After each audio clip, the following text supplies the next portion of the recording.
Howdy folks, and welcome to the Hillbilly Kitchen. Today we're making preacher's cake.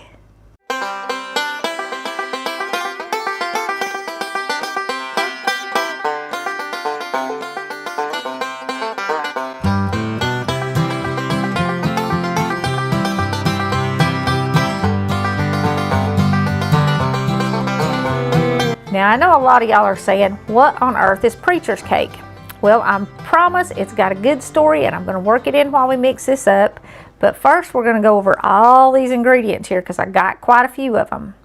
For the cake itself, you need 3 cups of all-purpose flour, 2 cups of sugar, a teaspoon of cinnamon, a teaspoon of salt, 2 teaspoons of baking soda, 2 teaspoons of vanilla, a cup of sweetened shredded coconut, a cup and a half of chopped walnuts, 3 eggs, a cup of oil, and a 20-ounce can of crushed pineapples in juice, undrained.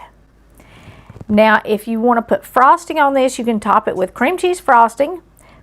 For that, you would need a cup of sugar, 8 ounces of cream cheese, a stick of butter, and a teaspoon of vanilla.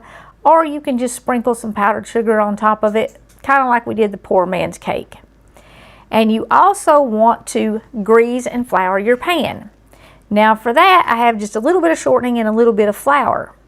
And I'm going to kind of show you how to do that before we start anything else, because it came to my attention that folks born after the invention of non-stick cooking spray don't know how to grease and flour a cake pan. Now I've got my shortening on a little piece of paper towel, which makes it much easier, but back in the day, you would just use your fingers for this, and you just spread the shortening really thin, evenly coat the pan, make sure you get in all the corners.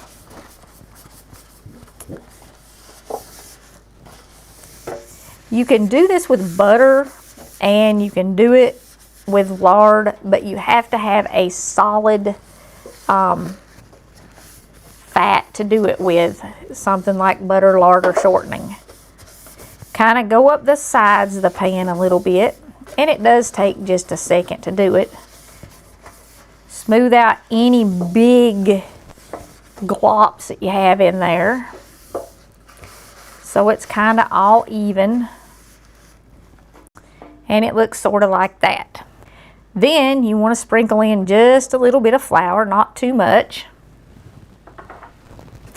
and you tap it to lightly coat the pan with flour.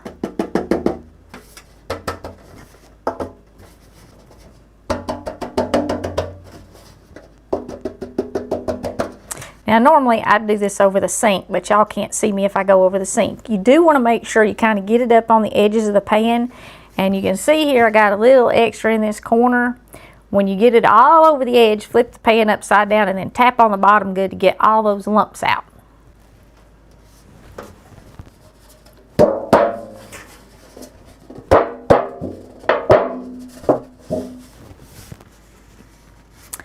Okay, now we're going to set our greased floured baking pan to the side, and we're going to get started on this cake.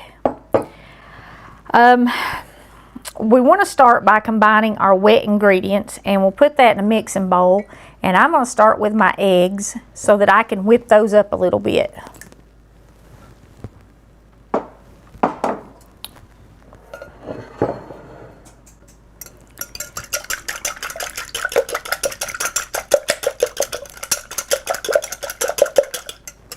Now I'm not trying to turn them into meringue, I just want to combine the yolks and the whites together. And I'm going to go ahead and add my oil to that.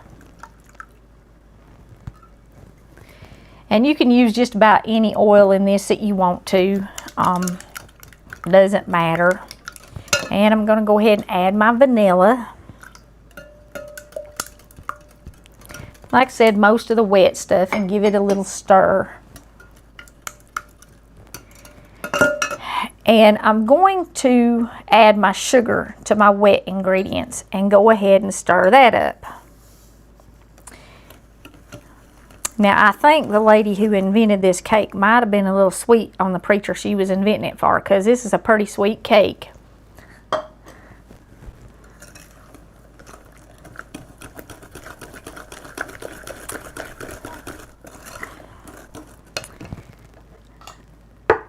Alrighty, now once we got that all mixed up, we're going to sift our flour into this.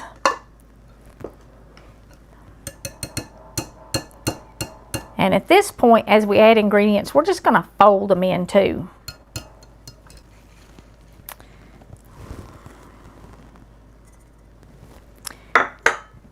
Now, so that my dry ingredients are combined, I'm going to go ahead and add my baking soda and my salt. Where did my and my cinnamon into my flour before I start sifting it. And I'm going to mix them up just a little bit. Nothing too major there. And then just sift this flour in on top of here. Now, if you don't have a sifter, you can just use one of the little wire strainers, and I've showed those in several videos. And you don't necessarily have to sift your flour, but especially in a cake, if you sift it, it makes the cake much lighter. Now, I said as I mix this up, I'm going to tell you the story about this. Now, back in the day, everything was closed on a Sunday. There was no gas stations open, no grocery stores open, and there were no fast food places, period. So you weren't getting anything to eat on a Sunday unless you made it. And a lot of small towns did not have a full-time preacher. They would have a traveling preacher who was usually only there one Sunday a month, and he would travel to several different towns because the town just could not afford to pay a preacher full-time. You know, he wouldn't be able to afford to live. So he would be a preacher for 4 or 5 towns, maybe even more. He might do one church on a Sunday morning and one church on a Sunday evening and have 8 towns that he traveled to throughout the month. But the rest of the time, just a member of the church would teach the lesson. Well, anyways, when the preacher would come, he would go home and have dinner at somebody's house on Sunday. And normally the ladies of the church, they would work it out so that a different lady was making the preacher dinner every Sunday. Well, the story that I heard was this one Sunday, they had a new preacher, a real young guy, and he didn't know that the ladies in the church kind of had a plan for his dinner. So he looked out in the audience, and for the sake of the story, I don't know the lady's name, he said, "Miss Jones, I'm going to come to your house for dinner." Well, Miss Jones was petrified because she did not have anything to serve that young preacher for dessert. And this cake has all ingredients that she had in her kitchen. And they're all kind of ingredients that most of us have in our kitchen. You don't have to go shopping for nothing or anything like that. And that's how she came up with the cake. Now, the story goes on a little bit from there. But let me get this flour all out here.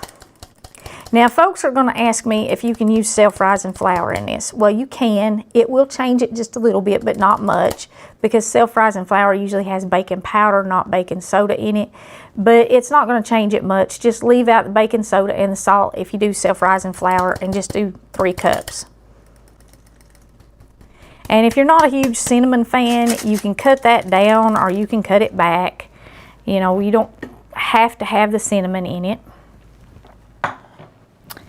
Okay, now I'm going to fold this in, and this is going to be pretty thick when I fold this in here, but the pineapple juice is going to thin it back out.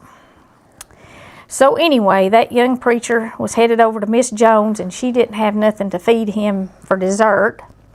Now, she had a fine Sunday dinner, but normally, well, especially when you had company, if you had Sunday dinner, you for sure had dessert to go with it. So she ran in her kitchen and started looking for stuff to make a cake out of, and this is what she came up with. Well, that young preacher liked it so much that she shared the recipe with everybody in town. Every lady in town had the preacher's cake recipe because he liked it so much. And every time that preacher came to that town to preach, for the rest of his career, he got preacher's cake for dessert, no matter whose house he went to. So that's how it got its name. Now you can see how really thick this is. I mean, it would almost keep it shaped like biscuit dough or something if you folded it out right now. Little sticky though, because all that sugar in there. Okay, now I'm going to add in my pineapples. And I'm going to go ahead and put in my coconut. And if you don't like coconut, if you're not a big fan of coconut, you can leave the coconut out. And I'm going to add in about a cup of my nuts. I'm going to save about half a cup of them to go on the top of my cake after I've frosted it. And if you don't have walnuts, you could use pecans in this. You could even use almond slivers in it. That would be really good. Just kind of whatever you want. If you're lucky enough to have a black walnut tree, you could use black walnuts in it. If you're energetic enough to steal them away from the squirrels and dig them out. My granny used to make this recipe with black walnuts when I was a kid. Sheet cakes, folks used to keep a sheet cake. That was in the days before snack cakes. There was always a sheet cake on the countertop at my granny's house. And it was for us to snack on, but it was also for if company dropped by, because company used to drop by way more than now. I mean, folks just don't go visit each other anymore. But in case company dropped by, you had a little something to give them to eat.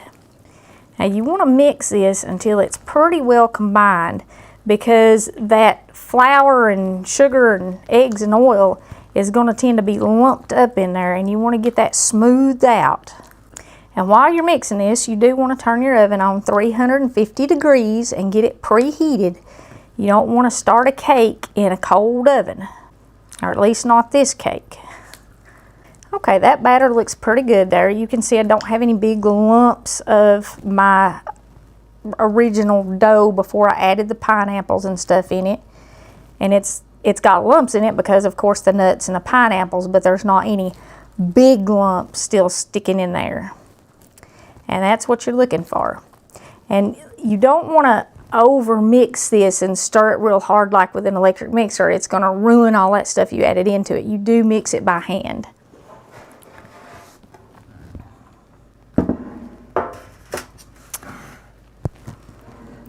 And now all we're going to do is pour this in our greased floured pan, and we're going to put it in our preheated 350 degree oven.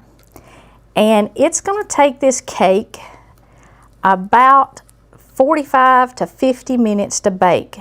This is not a fast cake. And I suspect poor Miss Jones ran home and probably whipped this up and stuck it in the oven while the preacher was eating dinner. And the whole time she was probably praying that it would come out okay, because she'd never made it before. Okay, we'll be back in about 45 minutes or so to see what this looks like when it's done.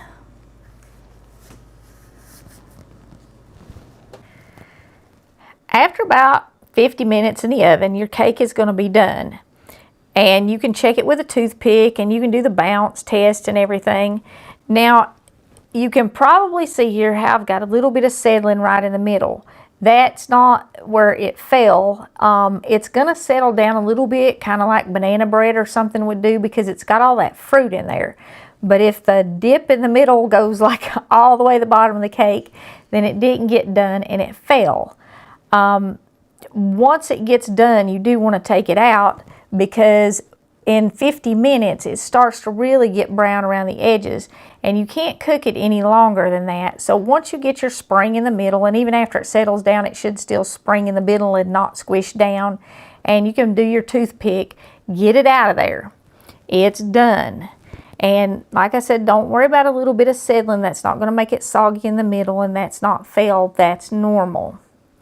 Nobody wants to serve the preacher a burned cake. Now, the only other thing you have to do is top it. And like I said, you can just sprinkle some powdered sugar on it, or you can do the cream cheese frosting. And my cream cheese frosting is pretty basic. I just do cream cheese, 1 8-ounce pack. And you do want this at room temperature. It's never going to mix if it's cold. And a stick of butter.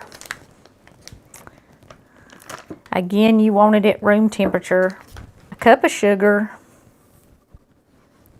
You can use powdered sugar, confectioner sugar, whatever you call it in this if you want to. On simple cakes like this, I like the flavor of the regular sugar better. The cornstarch, I can taste it in it. And for really simple recipes like this, I like just the regular granulated sugar better. But if you want it creamier, you can use the powdered sugar. Now, I'm just going to kind of combine this a little bit with my spatula. And you can completely mix it with a fork or spoon or spatula or something if you want to. Or if you want it a little bit fluffier, get out your electric mixer. But you do want to kind of mix that sugar in those dry ingredients first. Because if you don't, when you hit it with your electric mixer, it's going to sling it all over your kitchen. Okay, once I get everything, you know, just kind of combined.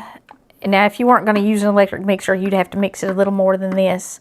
I like to take an electric mixer to it and kind of fluff it up a little bit.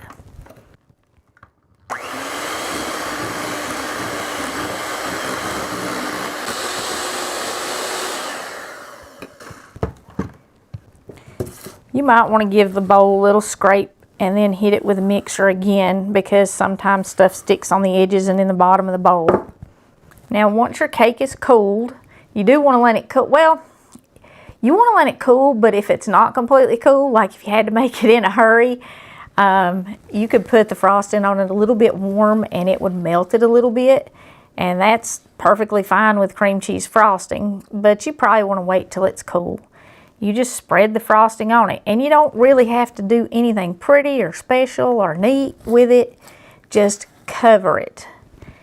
And this is, you know, exactly the kind of cake that you would see Grandma and Mama making on the Waltons in an episode. And it's also the same kind of cake that my Granny and my Aunt Dot made 2 or 3 times a week. And we had all the time. Sheet cakes and cobblers used to be a part of dinner. And there was always one sitting in the kitchen. They would probably make at least 2 sheet cakes and a cobbler every single week. Now, they wouldn't do dessert every night, but they would do it at least every other night so that there was always dessert, because dessert used to be such a part of the meal. Even when times were tough, dessert was still a part of the meal. But it was something like this. It was a fruity, nutty, moist, delicious, divine creation. It wasn't some little spongy chemical wrapped in cellophane like what we get today at the grocery store. I was really surprised when I started researching this recipe. I always check to see how many videos are out there before I do a recipe. And there are almost no videos on this recipe on the internet, and the recipe is only in 1 or 2 places, and it's kind of hard to find, which shocked me because this is an old recipe and it's a good recipe, but I guess it's one of those good old recipes that have just been forgotten over time pretty much. I said it's in a few places, and where it is posted, it's pretty old, like over 5 years. So even when it was posted, I guess people didn't pay a whole lot of attention to it, which is sad, because it is such a good recipe, and it would be good with any Sunday dinner. It would be good for a holiday, for potluck, for church dinner, just whatever you got going on, you could make one of these sheet cakes to go with it. And you can leave it just like this again, or you can take a few of your walnuts and sprinkle them over the top of this to kind of decorate it. And you could also add a little coconut onto the top of it. You know, just kind of get creative. You could even add some little pieces of pineapple up there if you wanted to. And I don't like to put too many walnuts on the top because I like to still be able to see that cream cheese frosting. And that really is all there is to it. It wasn't something that you took time to decorate and make especially pretty, but something this simple has a beauty of its own. You know, it's just simple and it's pretty and it's good because it is so simple. It doesn't have the chemicals in it. It doesn't have anything strange in it. The only thing I really want to warn you about is this is one of those cakes that your grandma used to yell at you about and tell you not to run through the kitchen. So don't let the kids run around the kitchen in a circle while you're baking it. It will fall if it gets jarred really hard. And when you take it out of the oven, sit it down careful. Don't slam it down on the countertop. And you might want to let it cool on a rack. But other than that, that's about all you need to know to make preacher's cake, and give this one a try. This really is one of those good old recipes that doesn't need to be forgotten because it's so good. It's a moist, nutty, fruity, divine creation for sure. Before we go, I want to leave y'all with Mark 16:15. And he, Jesus, said unto them, Go ye into all the world and preach the gospel to every creature. We are all called to share the gospel. Thank goodness we're not all called to be preachers and pastors, because that sure is a hard job and it deserves a good cake. But we are all called to share the good news. Thank y'all so much for joining us in the Hillbilly Kitchen. If you have not already, please don't forget to click like and subscribe before you leave. And until next time, remember to put God first.